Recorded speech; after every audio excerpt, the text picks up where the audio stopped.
Eh bien, bonjour et bienvenue à tous pour ce webinaire consacré aux dernières innovations technologiques mises au point entre Courtisia Credit Pro et Card, dont nous allons parler aujourd'hui.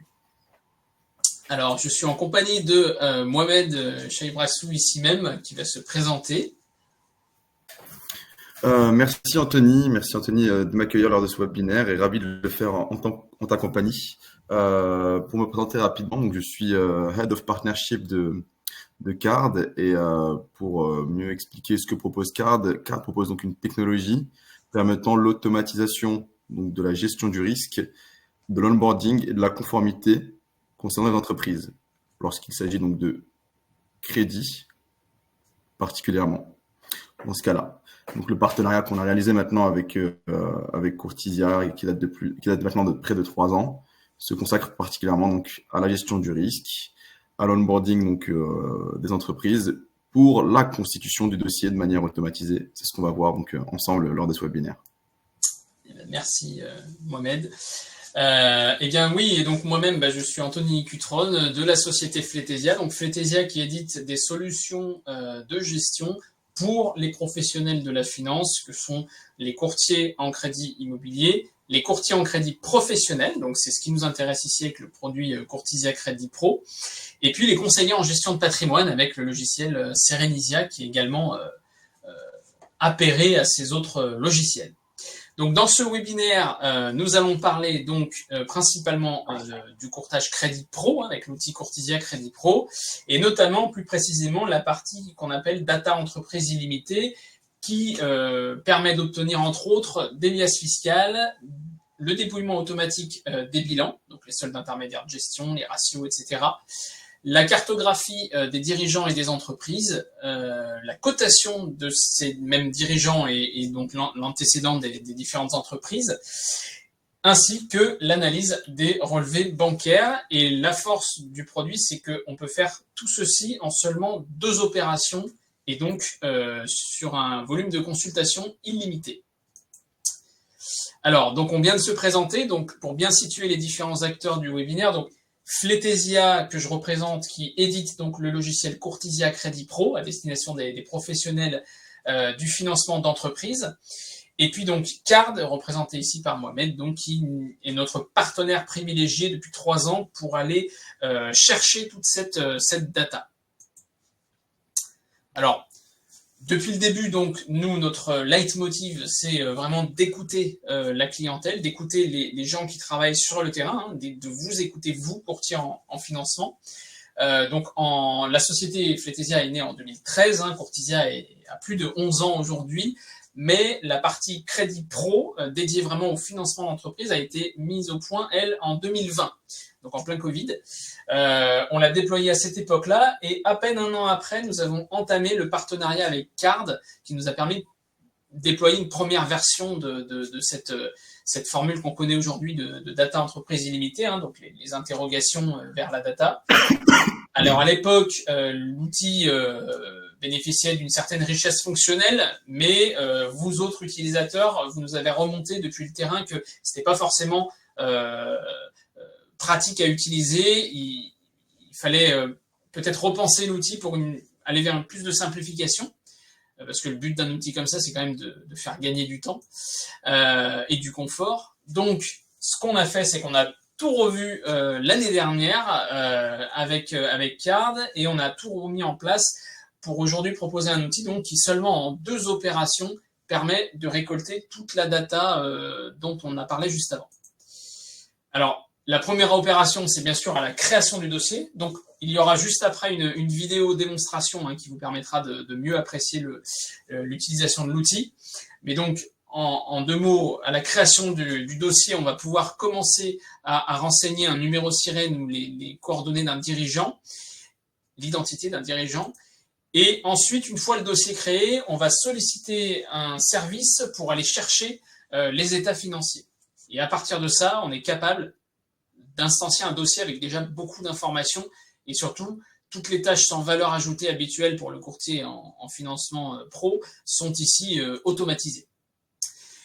L'autre nouveauté qu'on a mis au point l'année dernière aussi, c'est l'accès au nouveau dashboard, le nouveau tableau de bord de Card. Donc c'est un outil dont Mohamed vous parlera après, qui permet vraiment aux courtiers de bénéficier d'une mine d'informations. Donc très très intéressant, avec des analyses voilà, sectorielles, financières, etc. sur le client. Et donc j'en parlais juste avant, donc l'obtention des états financiers. Alors comment ça se passe? Qu'est-ce qu'on obtient? Donc je vous montrerai après dans la vidéo démonstration, mais en résumé, on obtient des liasses fiscales, qu'elles soient confidentielles ou pas, en illimité. Je vais vous montrer comment. Et à la réception de ces liasses fiscales, l'outil est capable de sortir tous les ratios, tous les SIG, et de les reporter automatiquement dans la note de synthèse. C'est là qu'est la force de cet outil-là. Alors, comment est-ce qu'on récupère des liasses fiscales confidentielles? Alors, il y a 2 services qui nous permettent de le faire à travers Card. Le premier, c'est celui qu'on conseille d'utiliser, c'est la Direction générale des finances publiques. Donc là, on demande au client ou à son expert comptable de s'identifier sur une interface impôt.gouv, et à partir de là, on va récupérer le flux qui est donc constitué des liasses fiscales, entre autres. L'avantage de cette méthode, c'est qu'elle est totalement illimitée. Donc, on peut consulter autant de fois qu'on veut sur autant de liasses fiscales qu'on veut. Et autrement, si c'est trop compliqué, que l'expert comptable n'est pas disponible pour ça, etc., ou que le client a oublié ses identifiants, on peut passer par les services d'infogreffe. À ce moment-là, on a juste besoin de l'accord du client.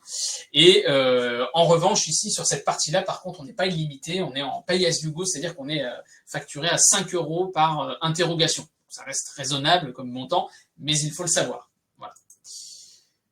Donc, dernière notion également importante que nous avons implémentée dans Courtisia Crédit Pro récemment, c'est la différenciation entre la société porteuse du projet, ou la constellation de sociétés porteuses du projet, et la société cible. C'est-à-dire que désormais, quand on achète une société, en croissance externe, en LBO, etc., on va pouvoir analyser à la fois la constellation de sociétés qui achètent et la société qui est visée, qui n'appartient pas encore au porteur de projet.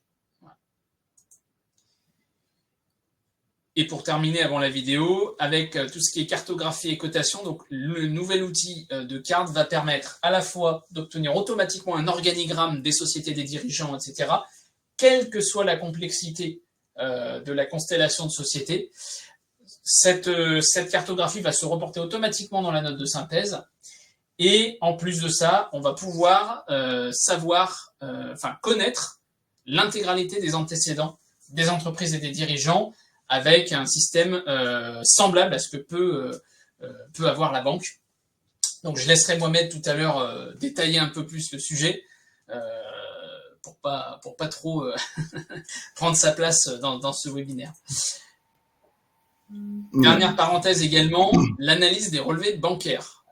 Ce qu'il faut savoir, c'est que Card permet également d'agréger les comptes bancaires du client, donc avec l'accord du client bien sûr, donc le même principe qu'un logiciel d'agrégation bancaire en open banking par exemple.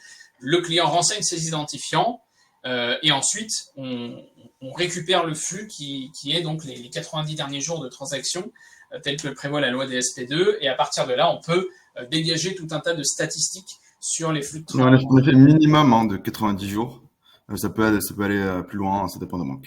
D'accord, ça peut aller plus loin que 90 jours, ça dépend de la banque. Voilà. Et donc, à partir de là, on va pouvoir donc suivre les différents flux de trésorerie, les transactions cash, les ATD, etc. Alors, je laisse place maintenant à la vidéo de démonstration pour vous montrer comment ça marche dans la vraie vie.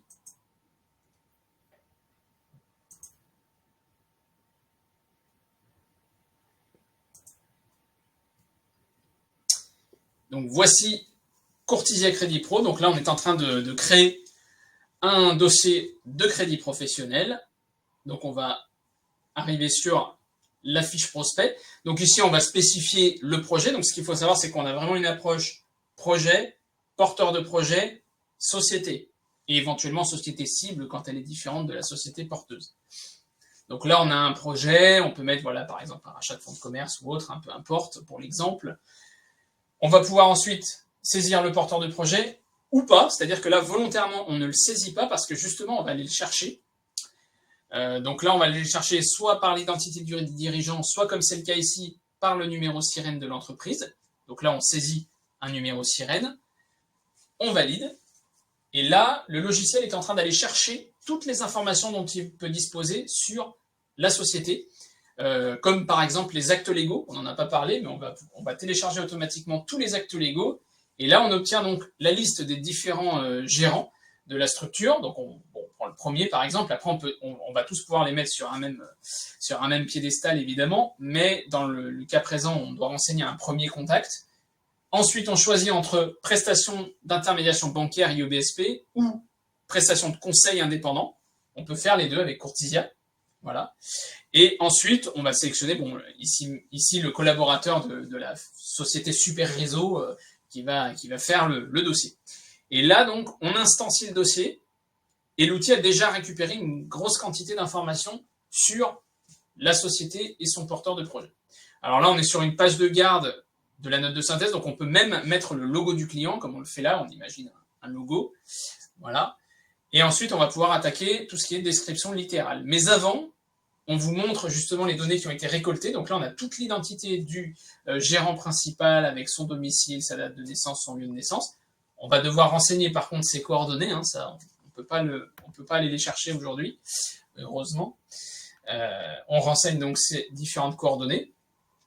Et donc, une fois qu'on a sauvegardé ça, on va pouvoir procéder à la deuxième opération qui consiste à aller chercher les données financières. Alors, avant ça, je vous montre. On peut voir la structure qui a été récupérée avec les sociétés connexes. Là, ici, on a deux sociétés qui sont des holdings, des filiales, avec les différentes personnes physiques qui sont concernées. Bon, là, il y en a beaucoup. On a volontairement pris une structure avec beaucoup d'interactions, beaucoup de parties prenantes. Et ici, on voit donc la cartographie qui est dégagée automatiquement par l'outil, qu'on va pouvoir donc afficher et modifier. Vous allez voir, on va pouvoir la rendre plus lisible, comme par exemple ici, quand il y a beaucoup de parties prenantes, il y a des mots qui se chevauchent, on va pouvoir déplacer des parties pour pouvoir la rendre tout simplement plus lisible pour le banquier, ou en tout cas pour l'établissement financier qui va lire la note de synthèse. Voilà, et donc quand on a terminé de faire les différentes modifications, on va pouvoir enregistrer telle quelle, et donc elle apparaîtra telle qu'on l'a modifiée dans la note de synthèse finale. Maintenant, on va pouvoir procéder à la récolte des états financiers. Donc on clique sur le bouton dépouillement des données entreprises. Là, on choisit parmi les deux services que j'ai cités avant, donc la DGFIP ou Infogreffe, donc ici DGFIP. On sélectionne la société qu'on veut viser, on valide, et là, le client va recevoir un email de votre part qui l'invite à se connecter, lui ou son expert comptable, sur une interface dans laquelle il va renseigner ses identifiants impôts.gouv. Et une fois qu'il le fait, on obtient donc, ici même, dans la note de synthèse, tous les soldes intermédiaires de gestion qui sont automatiquement dépouillés et renseignés sur les dernières années, et on va pouvoir les accoler au prévisionnel. Donc là, ensuite, on se rend sur le tableau de bord CARD, dont je vous parlais tout à l'heure. Donc on voit, il y a une analyse financière, tout ça, et on va pouvoir tout de suite aller vérifier le background check, donc la vérification d'antécédents. C'est même quelque chose à faire dès le début du dossier. Donc là, en l'occurrence, on voit qu'il n'y a aucun problème trouvé, mais on aurait pu avoir des procédures collectives, des gérants qui sont fichés, des problèmes de LCBFT, de gel des avoirs, toutes sortes de choses. Dans les états financiers, donc on va pouvoir tout retrouver, des statistiques diverses et variées sur les finances de l'entreprise, et intéressant, on va pouvoir confronter les états financiers de l'entreprise avec des données sectorielles. Ici, on a une société qui est basée dans les Hauts-de-Seine en Île-de-France, donc on va pouvoir zoomer à l'échelle nationale, régionale, Île-de-France, ou le département des Hauts-de-Seine, et à ce moment-là, il va nous sortir les chiffres correspondants au niveau sectoriel, qu'on va pouvoir directement confronter aux chiffres de l'entreprise. Et donc, à partir de ça, voilà déjà ce qu'on obtient comme document de note de synthèse. Donc, on revoit le logo du client sur la page de garde, les infos de base, donc le dirigeant, le porteur de projet, les différentes parties prenantes, la cartographie telle qu'on l'a modifiée, et donc tous les soldes intermédiaires de gestion qui apparaissent déjà. Sachant que là, on n'a rien fait, on n'a rien saisi, on a juste saisi un numéro sirène, et on a demandé au client de s'identifier sur impôts.gouv. Et à partir de ça, on va aussi dans la partie document du dossier, on va voir qu'il nous a téléchargé tous les actes légaux, les PV d'AG, statut, modification de statut, document de bénéficiaire effectif. Et ensuite, dans la partie financière, on a bien les liasses fiscales en PDF qui sont là, présentes, et qu'on peut donc réutiliser. Voilà, et donc à partir de ça, je le répète, on a juste fait que saisir un numéro sirène et demander au client ses identifiants info.gouv. Si je rajoute les identifiants bancaires, on a également donc toute l'analyse des flux de trésorerie. Donc voilà pour la vidéo de démonstration. Je vais repasser sur la présentation et on va poursuivre. Voilà. Je te laisse la parole, Mohamed. Merci bien Anthony, et merci pour cette présentation. À mon tour d'expliquer un peu mieux ce qu'on fait chez Card et de vous montrer un peu l'envers du décor. Donc, globalement, chez Card, ce qu'on propose en fait, c'est un agrégateur de données. Et donc, on va aller chercher les données sur les différentes sources qu'on va avoir, qui sont disponibles à travers les statuts dont on dispose, mais aussi, il y a aussi des statuts qui sont simplement publics. On va s'efforcer d'aller chercher différentes sources, que ce soit auprès de la Banque de France, auprès donc de l'INPI, auprès de l'INSEE, eh bien une vingtaine de différentes sources. Le but étant en fait de cleaner et de redistribuer cette donnée pour qu'elle puisse être complète, actuelle, organisée, simple et prête à l'utilisation pour tous nos utilisateurs et donc pour vous les courtiers qui vont pouvoir avoir la donnée prête à utiliser et prête à être mise dans le dossier de financement directement.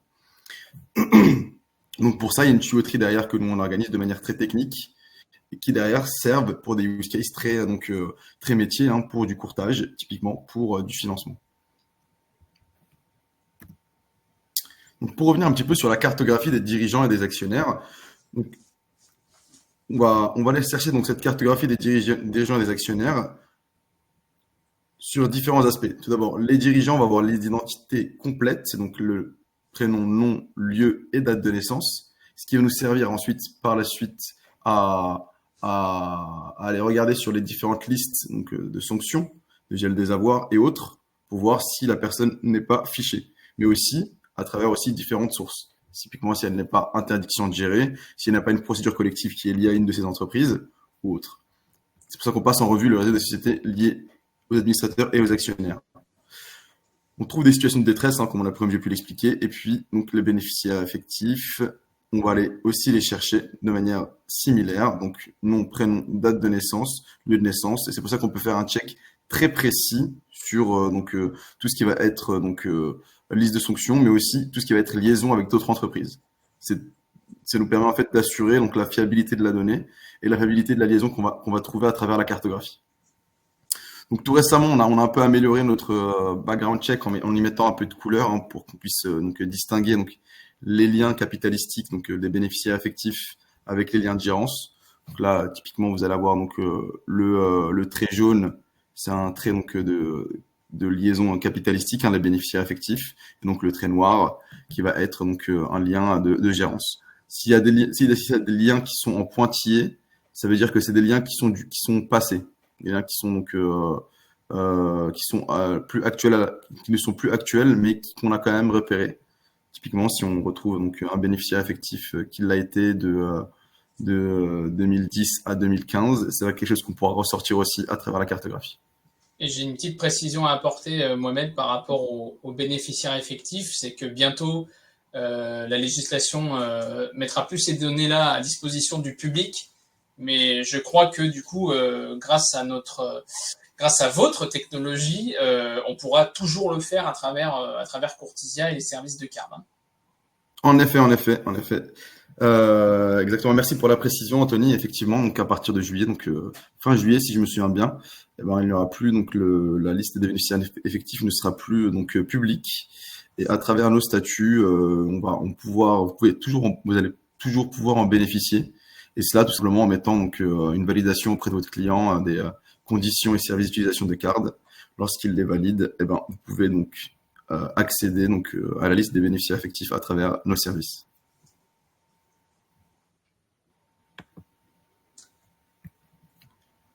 Donc, pour revenir un petit peu sur le fonctionnement qu'on réalise au niveau des dirigeants des actionnaires, comment est-ce qu'on les retrouve et pourquoi on a une couverture aussi large. on va aller chercher donc les données à travers différentes sources. Là, dans cet exemple-là, ça va être sur l'INPI, sur l'infogreffe, mais aussi sur les différentes données et documents publiés par l'entreprise. Ainsi, ça nous permet d'avoir une liste les plus exhaustives possible et une liste qui va nous permettre donc de réaliser donc, une couverture la plus large possible. Donc, à travers tout ça, on va structurer la data, on va la simplifier et on va la mettre à disposition à nos clients pour qu'elle puisse être utilisée de manière efficiente. Pour, en l'occurrence, des checks de conformité et pour d'autres use cases aussi, comme ça peut être le cas donc, de gérance ou autre en fonction donc, des checks nécessaires qui sont réalisés par les financeurs ou par les courtiers. Donc, couverture à 100% des états financiers. Donc, on peut se permettre de le dire à l'heure actuelle qu'on a une couverture à 100% des états financiers, car effectivement, il y a 3 sources donc, sur lesquelles on va aller chercher les états financiers. La première, donc, ça va être une source publique qui va être l'INPI. Donc, à travers l'INPI, on va retrouver toutes les liasses fiscales qui ont été publiées de manière donc, publique. Et à travers l'infogreffe, on va pouvoir aller chercher les liasses fiscales qui en sont de manière confidentielle. Et donc, à travers l'impôt.gouv, donc la DGFiP, derrière le Trésor public, on va pouvoir aller récupérer donc, toutes les liasses fiscales, car toutes les entreprises ont l'obligation légale de déposer la liasse fiscale sur impôt.gouv. Une fois que la connexion est réalisée, vous pouvez récupérer donc 5 à 6 dernières liasses fiscales de votre client.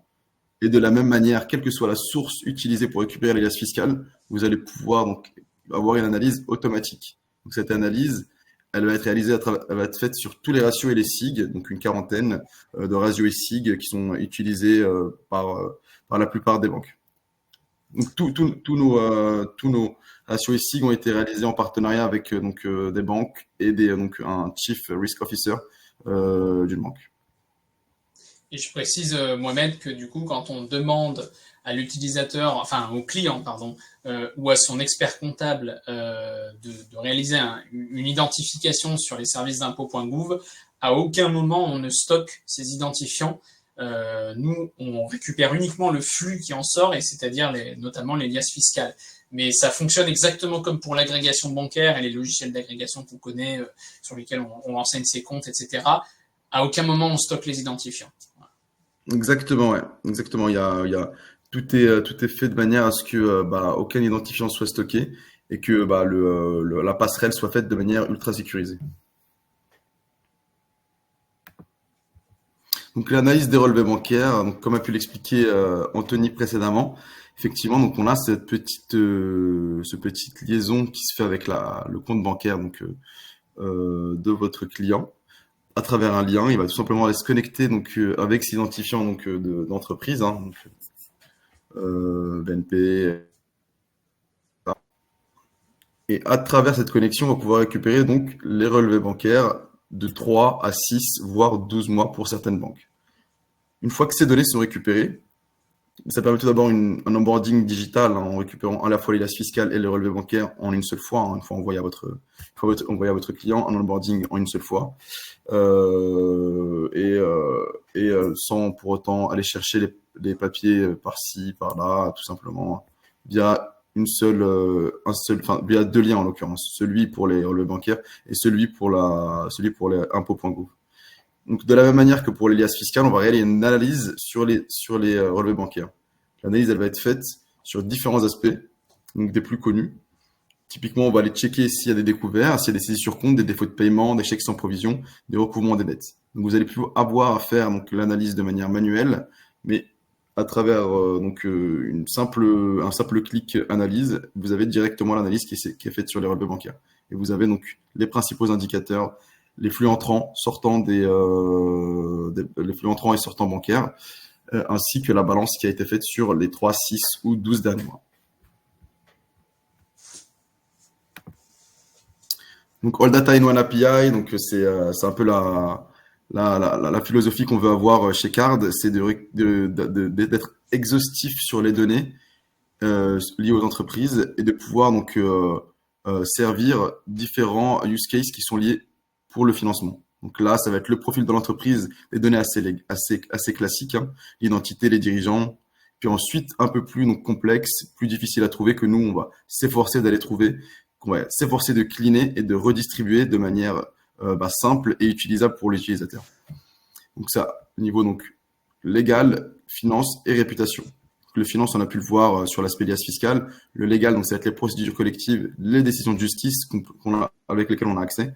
Donc toutes les décisions de justice qui concernent donc l'entreprise, des tribunaux de justice, les conformités check. Donc on va aller checker sur différentes listes qui sont gouvernementales et vous allez le voir donc sur la prochaine slide, on va élargir donc les conformités, enfin les conformités, toute la conformité liée aux dirigeants et aux bénéficiaires effectifs, ainsi que les documents légaux. Donc, si vous avez besoin d'un CABIS, si vous avez besoin donc un avis Sirène ou bien donc le nouvel avis RNE, vous pouvez aussi l'obtenir à travers Nodé. Et donc le côté un peu donc réputationnel à travers des news.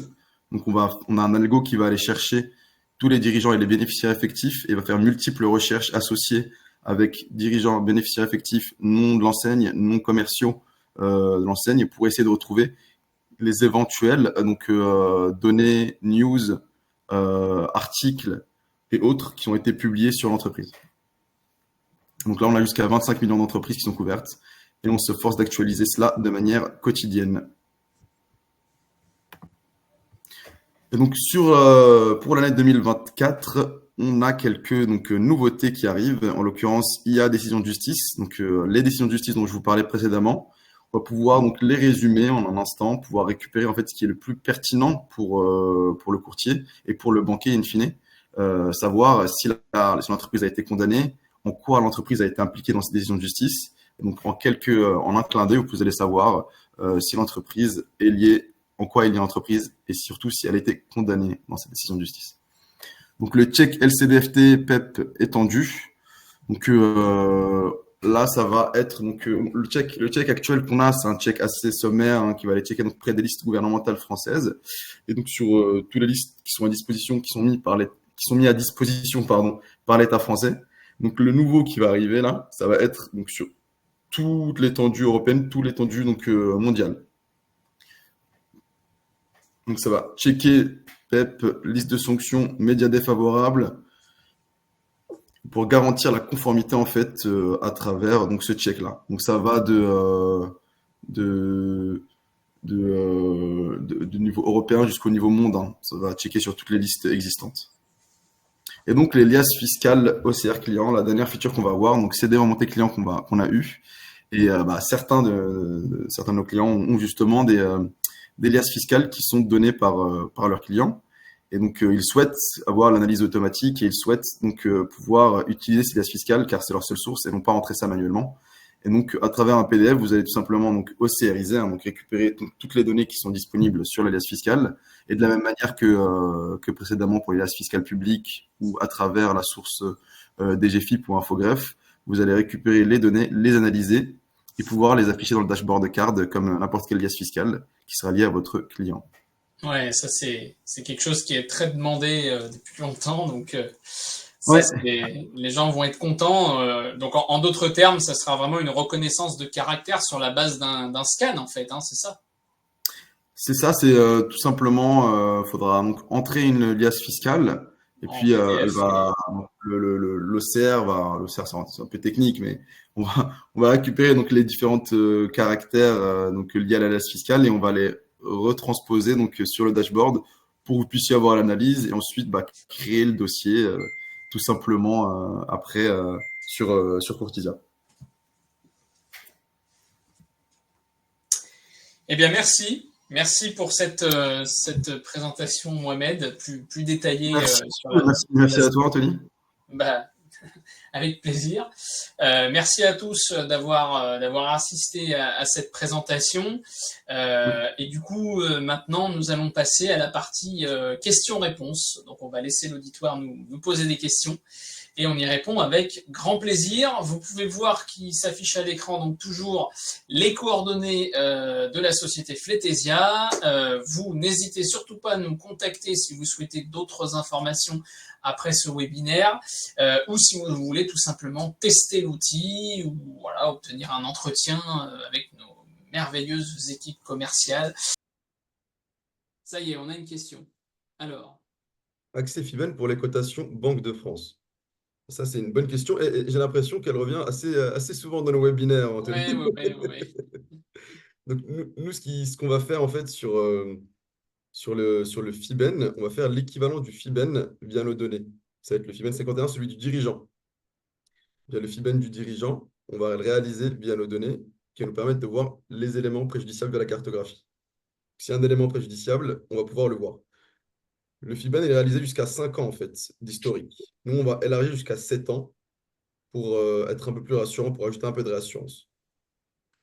Et après, il y avait un projet qu'on a, mais c'est un projet qu'on avait discuté il y a de cela longtemps, c'est intégrer certains autres éléments du FIBEN dans un scoring.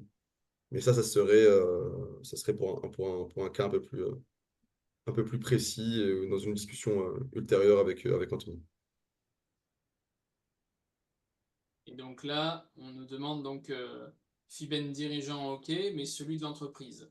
Donc celui de l'entreprise, si j'ai bien compris, tu me corriges Mohamed, mais en gros, c'est un petit peu comme le FIBEN 51, c'est-à-dire légalement, on n'a pas le droit d'accéder à ce genre de fichier, donc on reconstitue en fait le même, un petit peu le même calcul que fait la banque pour avoir le même résultat. Donc finalement, on se fait notre propre FIBEN à nous de notre côté, mais qui équivaut à celui, peu ou prou, à celui de l'établissement financier, quoi, hein. C'est ça, Mohamed?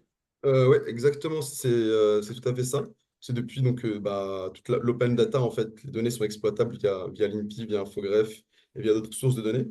Et donc, du coup, la Banque de France n'a plus l'exclusivité de certaines de ces cotations, mais elle a d'autres données. Je ne sais pas si SV, vous parlez de peut-être des défauts de paiement, vous parlez peut-être des financements et des.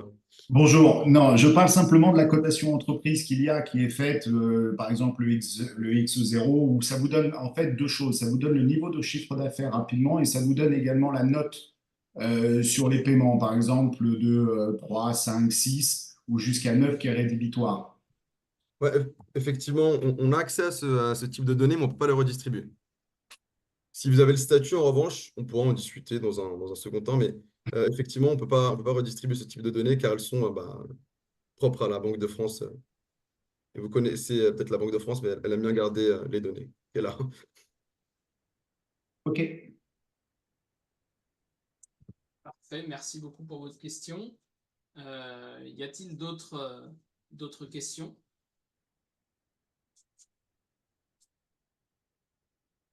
Oui, j'ai une autre question. J'ai pris un peu en retard, je suis désolé, j'ai pas vu les deux premières slides, Sylvain Valentini. Ah oui, Votre bonjour Sylvain. sourcing, il est plutôt intéressant. Ma question, elle porte maintenant sur l'aspect prévisionnel des choses. Est-ce que, et je ne connais pas très bien le logiciel pro, hein, autant pour moi, et j'ai compris que oui, on fait nos notes, on analyse l'avant, on analyse surtout l'après quand on fait des demandes de financement. Est-ce que vous moulinez les soldes intermédiaires de gestion? Est-ce que vous moulinez les bilans actifs, passifs pour sortir de façon efficace une note de presse? Alors, comme le disait Mohamed, donc ça on le fait sur l'avant du coup, c'est-à-dire Hmm. qu'on est capable d'extraire les liasses et d'en extraire les SIG et de les mettre dans la note de synthèse automatiquement pour que vous puissiez les avoir sans effort, si je puis dire. En revanche, pour du prévisionnel, il y a un tableau effectivement qui est prévu de SIG où on calcule les soldes, nous, en tout cas les soldes principaux. Et en fait, par contre, c'est à vous de rentrer à la main les différentes lignes, hein, charges, produits, etc. Oui, normal, puisque ça, c'est du prévis, ça. Voilà. Donc dans le prévis, vous rentrez à la main et on calcule les soldes. Et dans l'avant, là par contre, oui, tout est extrait automatiquement depuis l'IDIAS. Il y a peut-être quelque chose que je peux ajouter, c'est pour le comparatif, on a des analyses sectorielles. Donc, analyse sectorielle selon donc, le code APE et le secteur géographique. Vous pouvez choisir donc, de comparer typiquement le boulanger de Paris, combien il fait par rapport à ses confrères et si son bilan prévisionnel est logique au niveau du business plan qu'il peut fournir lors de création Ouais. ou lors de reprise d'entreprise. Ok, cohérent. Merci. Ben, merci à vous, Sylvain. Avec plaisir. Y a-t-il D'autres questions? On a démarré un peu plus tard que prévu, il y en a peut-être qui ont faim. C'est pour ça qu'il n'y a pas beaucoup de questions, c'est ce que je veux dire.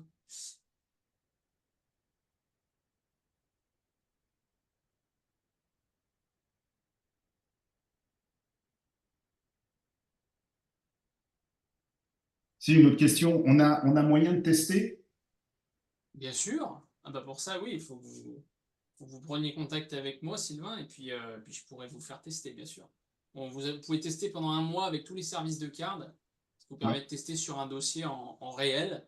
Et si c'est quelque chose qui peut vous apporter, parce que c'est ça le principal, hein, c'est que ça, nous ce à quoi on sert, c'est à vous faire gagner du temps, à vous apporter de la sécurité et du confort. Après, le reste, c'est à vous de juger, mais en tout cas, si vous voyez que ça vous apporte ces 3 piliers-là, voilà, c'est là qu'il faudra effectivement pas hésiter à renouveler l'expérience. Ok, ça marche. Merci. Merci à vous. Je vois qu'il n'y a pas d'autres questions pour l'instant. On laisse encore peut-être 2 minutes à ceux qui veulent éventuellement, ou même Sylvain, si vous avez d'autres questions, bien sûr, hein, mais on va laisser ceux qui veulent encore 2 minutes. Parfois, les questions arrivent au fil de la réflexion. Et puis, bien sûr, si vous avez des questions qui vous viennent plus tard, vous n'hésitez surtout pas à nous recontacter. Donc, je vais vous remettre les coordonnées. Voilà, donc n'hésitez pas, notez bien les coordonnées. Puis, bien sûr, vous pouvez tout retrouver sur les réseaux sociaux ou sur notre site fletesia.com. Voilà, donc je vous laisse poser vos questions. Merci à tous.